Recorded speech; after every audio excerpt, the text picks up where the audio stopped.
Hello, YouTube. This is AugustusLarch, and I'm here to speak with you on recent happenings in the world.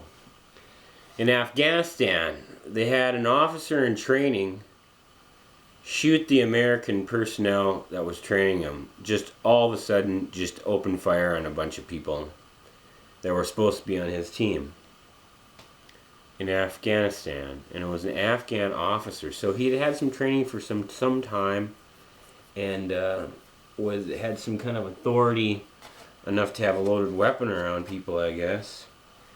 But it just goes to show that sometimes there's a story they don't want to tell you. There might be a little bit of cover-up or something sometimes out there in the world. Let's look back here. Okay.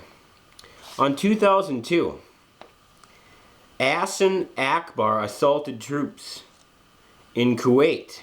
Command center tent, killed Army captain and Air Force major, wounded 14 others. He rolled grenades into an Army tent.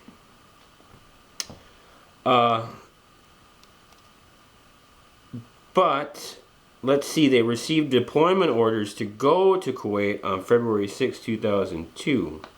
Previously, part of the unit, including Hassan Akbar, or the people who got killed, were stationed in Afghanistan.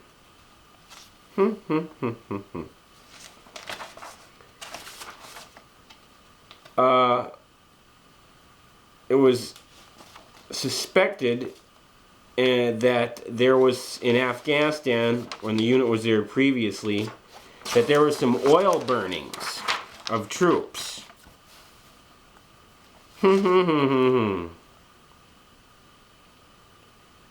Yep. He's not like that, and this is Fox News. Changed his name, and the FBI's looking after him. Yep, Court Campbell, court-martial. Weighed heavily on the soldiers' minds. Frightened loved ones back home. It doesn't say anything of why as resentment. Resentment for what?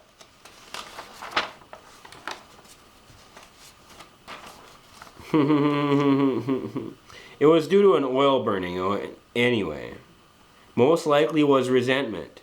But they never say why there was resentment. And I wish I had the other story. Because I got something out of a lead that there was an oil burning incident in Afghanistan that this guy knew about, or it was an atrocity is what it was. So when when there's an unexplained attack and people think, oh, it must be evil terrorism, maybe there's something behind it, like an atrocity that was covered up. And then it just smolders and smolders and smolders, and you're in that environment, in the fog of war, and all that stress, and day-to-day of having long days every day.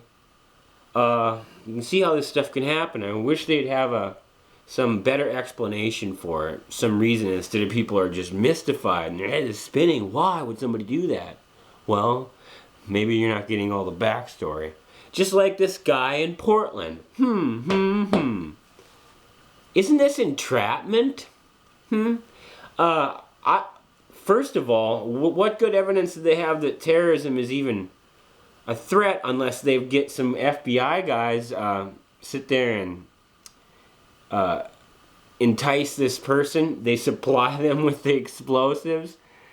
Who knows what they're spiking his water with?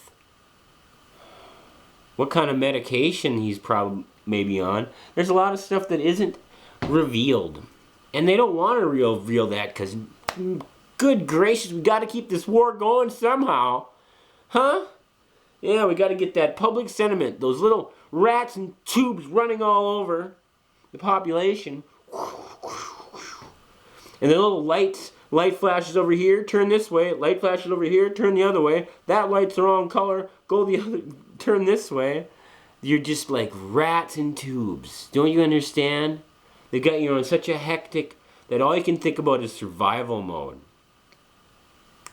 And a fight or flight mechanism. And most people will choose fight over flight because, of course, there's got this mechanism where they're fighting all the time. As long as they morally support the war effort, that fight thing is taken care of. It's just, we're cultivated mass of idiots in this country, and I wish people would get some sense to freaking attain some perception to see it for what it is. This is AugustusLarch. I'm having trouble organizing thoughts. You can probably tell. Thanks for watching.